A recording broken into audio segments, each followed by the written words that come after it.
आप क्रम कितना सुंदर देखेंगे। भगवान श्री राम जब मिथिला की ओर प्रस्थान करते हैं तो एक प्रसंग आपको पढ़ने को मिलता है अहिल्या के उद्धार का।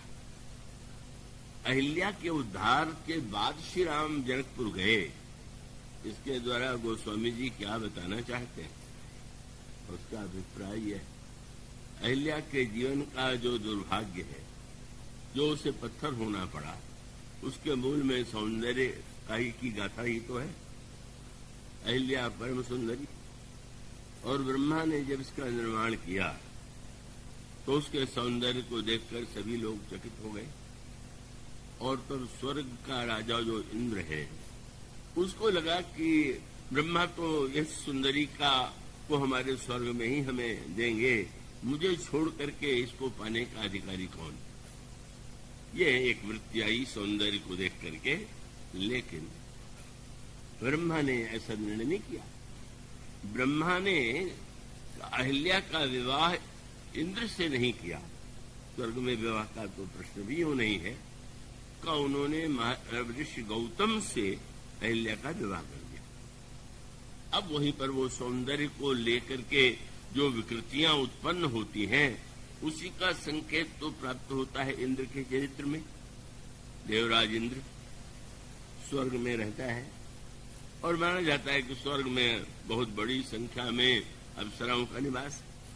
ब्रह्मा, तिलोत्तमा, उर्वशी, अनगिनत सुंदरियों के बीच में घिरा हुआ यह इंद्र सारे सौंदर्य को पा लेने के बाद भी उसकी लालसा पूरी नहीं हुई और उसको लगता है कि अहिल्या को गौतम से ब्याह करके बड़ी भूल कर दिया है ब्रह्मा ने, किसी न किसी उपाय से अहिल्या को पाना ही है। ये सारी गाथा क्या है, किस तरह की विकृतियां व्यक्ति के जीवन में आती हैं। रावण के जीवन में भी, खरदूषण तीसरा के जीवन में भी तो ही है, पर इंद्र जो देवराज कहलाता है उसकी वृत्ति भी इस प्रकार की है। हाँ, ये अंतर अवश्य है कि रावण या खरदूषण तीसरा को कभी अपनी भूल का भान नहीं हुआ। इंद्र ने अनुभव किया, पश्चाताप किया और दंड को स्वीकार किया। ये दोनों में एक अंतर है जिसको हम देवत्व और राक्षसत्व का अंतर उसके रूप में कह सकते हैं। और तब गाथा प्रसिद्ध ही है कि अब कैसे प्राप्त करे, तो उसने छल का आश्रय लिया। अहिल्या तो पतिव्रता है और कैसे पावे, तो बस वही छल की वृत्ति, एक नकली ऐसा वातावरण कि जिसमें महर्षि गौतम को भ्रम हो गया कि प्रातः काल के 4 बज गए, मुझे नदी में स्नान करने जाना चाहिए। और वे कमंडल उठाते हैं और उस स्नान करने के लिए नदी की ओर प्रस्थान करते हैं। और इधर इंद्र जो है गौतम का वेश बनाता है और गौतम का वेश बना करके अहिल्या के सामने आता है। अहिल्या को आश्चर्य होता है, पर आश्चर्य के साथ साथ जब इंद्र ने प्रस्ताव किया तो जाने अनजाने किसी भी रूप में अंतर मन में कोई कहीं संस्कार भी हो सकता है। अहिल्या ने इंद्र को ही गौतम के रूप में स्वीकार कर लिया और नदी के किनारे पहुंच करके महर्षि गौतम को पक्षियों के द्वारा, नदी के द्वारा संकेत मिला और लौट करके आते हैं। और जब वे देखते हैं अचानक घबराया हुआ इंद्र कुटिया से निकल रहा है, तो उसके बाद मानो किस तरह से उच्च स्थिति में रहने वाला देवता, पुण्य करके जिसने देवत्व प्राप्त किया है, वो अपनी वासना की पूर्ति के लिए किस तरह से छल का आश्रय लेता है और छल का आश्रय लेकर के अंत में महर्षि गौतम ने दोनों को श्राप दिया। और श्राप यह कह करके दोनों को दिया, अहिल्या से कहा कि तुम पत्थर हो जाओ और इंद्र से ये कहा कि तुम्हारे शरीर में 1000 छिद्र हो जाए। बहुत महत्व की भाषा है। छिद्र छेद को और दोष को भी कहते हैं और इसका अर्थ ये है कि तुमने पुण्य किया, लेकिन किसी के पास अगर दूध बहुत या अमृत भी क्यों न हो, लेकिन जिस घड़े में वो रखे पात्र में उसमें छेद हो, तो एक छेद भी हो तो वो सब बह जाएगा, और हजारों छेद हो जाए तो क्या बचेगा। तो मानो संकेत ये था कि तुमने पुण्य किया, देवत्व प्राप्त किया, और जब तुम इस दिशा में छल के द्वारा, कपट के द्वारा अपने वासना की पूर्ति करने में संकोच नहीं करते हो, तो तुम्हारे शरीर में हजार छिद्र लोगों को संकेत करते रहे कि व्यभिचारी व्यक्ति की स्थिति क्या होती। और अहिल्या से मानो ये कहा कि तुम ये कह सकती हो कि मैंने तो नहीं पहचाना, ऐसे क्यों हुआ? भ्रम तुम्हें कैसे हो गया? तुम्हारी बुद्धि को क्या हो गया था? यह तुम्हारी बुद्धि की जड़ता है, और जड़ता है तो जाओ, तुम जड़ता का प्रतीक पत्थर है, तुम पत्थर के रूप में परिणित हो जाओ।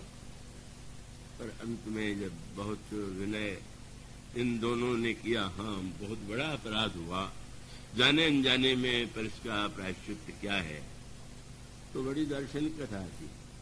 महर्षि गौतम ने कहा कि अब बहुत दिनों तक तुम्हें प्रतीक्षा करनी पड़ेगी, और इंद्र जिधर से निकलेगा लोग देख करके कहेंगे वो हजार छिद्र वाला जो है ये व्यभिचारी इंद्र, चारों ओर इसकी अपकीर्ति होगी। पर जब श्री राम जनकपुर की ओर जाएंगे तब उनके चरण के स्पर्श से तुम चेतन हो जाओगे। और इंद्र से ये कहा कि जब राम को दूल्हे के रूप में तुम जनकपुर में उनका दर्शन करोगे तो तुम्हारे ये छिद्र नेत्र के रूप में बदल जाएंगे। कितनी गंभीर गाथा। अब एक व्यक्ति पूछ सकेंगे जब इंद्र ने ऐसा किया तो हम ऐसा करते हैं तो क्या हानि है? हमने कहा आप दूसरे इंद्र तो बन रहे हैं, लेकिन आपको सामाजिक दंड, नरक का दंड तो मिल ही सकता है।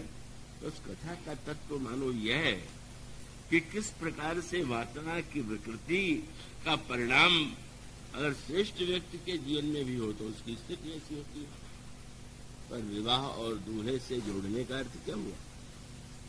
विवाह में तो सौंदर्य का ही वर्णन है। विवाह स्वयं जो है शैंगारिक रूप में ही परिणित होने वाला एक प्रसंग होता है, और तब श्री राम की सुंदरता का जो वर्णन किया गया, और सुंदरता के साथ बहुत सुंदर संकेत आता है। प्रभु के चरण के धूल के स्पर्श से अहिल्या जब चेतन हो गई तो महर्षि गौतम उसे लेने के लिए स्वयं आ गए।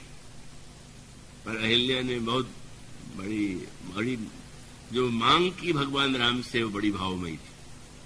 अहिल्या ने कहा महाराज एक बार मुझसे भूल हुई, पर मैं कैसे दावा करूं कि फिर ऐसी भूल कभी नहीं होगी।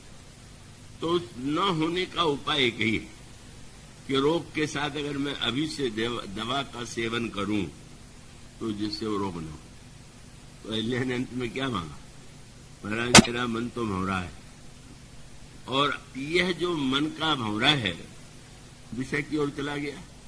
पर आप विनती प्रभु मोरी, मैं मति भोरी, नाथ न मांगो बर आना, पद कमल परागा रस अनुरागा, मम मन मधुप करे पाना। आपके चरण पंकज का जो रस है मेरे मन का भ्रमर उसका पान करता रहे। उसका अभिप्राय है कि आपके चरण रस के मकरंद का पान करने के बाद उसमें वासना और उसकी विकृति का उदय नहीं हो सकता। तो मानो जनकपुर जाने से पहले ही भगवान राम के द्वारा मानो यह संकेत है कि अगर हमें सौंदर्य के प्रति आकर्षण है तो उस सौंदर्य को यदि हम मोड़ करके मन को, आंखों को भगवान के चरणों में लगावें और उस सौंदर्य रस का हम मन के द्वारा आनंद रस पाने लगे तो हमें वासनाएं विकृत नहीं मिला सकती। और इसी प्रकार से जब भगवान राम दूल्हा के वेश में घोड़े पर बैठे हुए हैं फिर वही संकेत, और वो संकेत ये था कि यही बरबाज रामा सवारा तही सारदौ न वर्णी पारा। यहाँ तो आंखों की होड़ है, ब्रह्मा के 12 नेत्र, शंकर जी पंचमुख है तो 15 नेत्र, और स्वामी कार्तिक जो शंकर जी के पुत्र हैं उनके क्या 12 नेत्र, 12, 15, इस तरह से जो होड़ है ब्रह्मा के 8 नेत्र। और तब गोस्वामी जी ने कहा सब अपनी अपनी आंखों से भगवान को देख रहे हैं।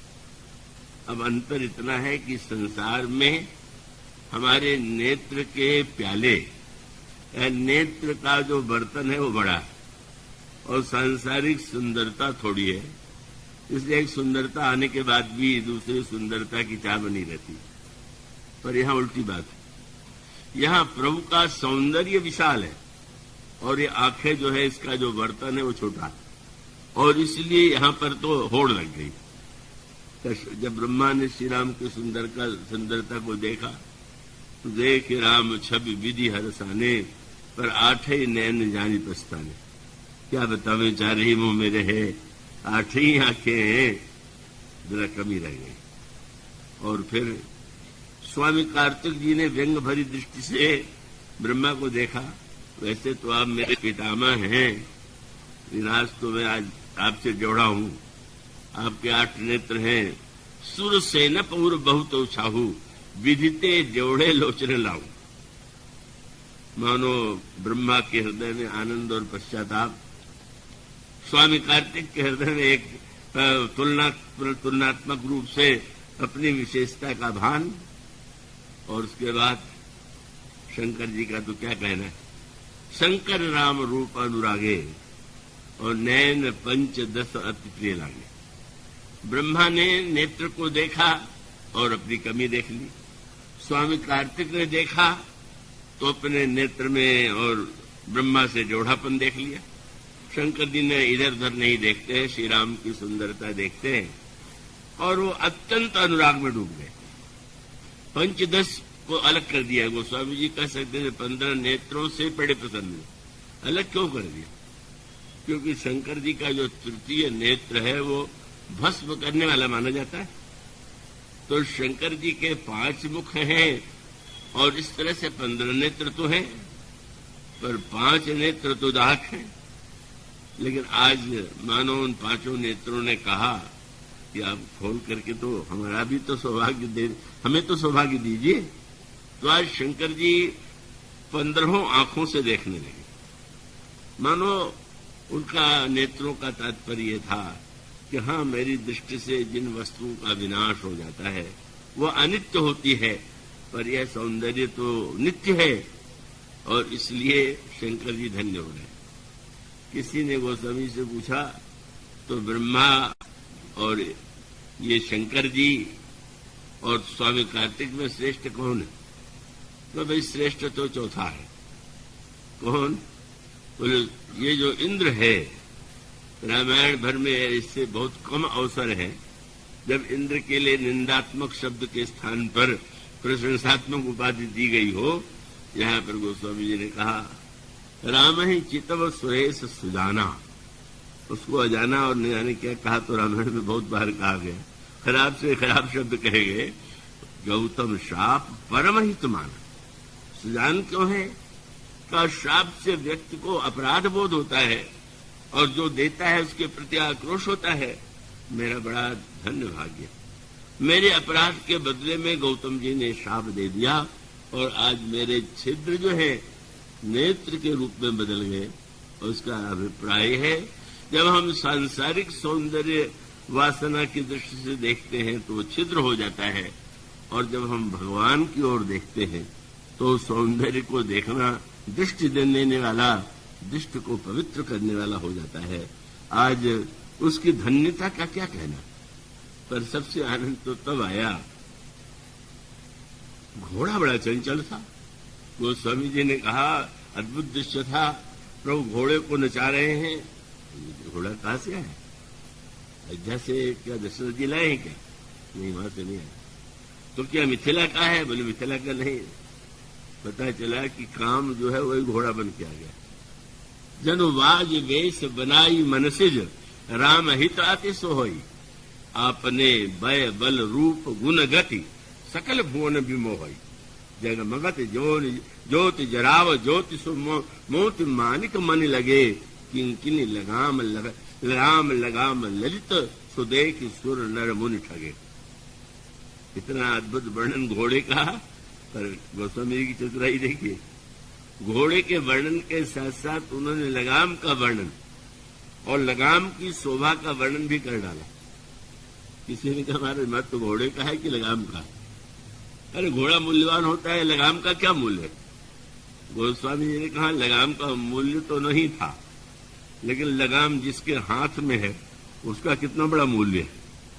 और वो लगाम का ही तो सारा खेल है। मानो काम घोड़ा बना और श्री राम के हाथ में लगाम हो गई। काम है, सौंदर्य है, पर यहाँ पर संसार को नचाने वाला काम नहीं। को जग काम नचाओ न जी, सबको नचाने वाले काम को भगवान नचा रहे हैं। और उस समय गोस्वामी जी ने कहा ऐसा अद्भुत नृत्य हो रहा है कि गोस्वामी जी कहते जब प्रभु नचाने लगे तो अद्भुत दृश्य था। जन पर वरी नचाओ, जैसे बादलों की ध्वनि पर कवेग गर्जना नृत्य कर रहा हो, ऐसा एक अद्भुत दृश्य उपस्थित हो गया। और तब मानो संकेत ये था, आज भी तो शंकर जी आए हुए थे। मानो काम का जो घोड़ा था शंकर जी की ओर देखने लगा। पहचान गए शंकर जी, अच्छा तो तुम भी आए हुए हो। मानो उस घोड़े ने कहा कि महाराज उस दिन तो आपने आंख खोल करके मुझे भस्म कर दिया था, आज तो 5-5 आंखें खुली हुई है, भस्म करिए तो जाने। पर तुरंत शंकर जी ने मुस्कुरा करके कहा जरा सा राम को छोड़ के अलग हो जाओ तब पता चले तुम्हें। मानो इसका अभिप्राय कि तुम्हारी धन्यता और तुम्हारी अनित्यता भी नित्यता में इसलिए बदल गई कि तुमने श्री राम से अपने को संबद्ध कर दिया, उनके संकेत पर तुम नृत्य कर रहे हो।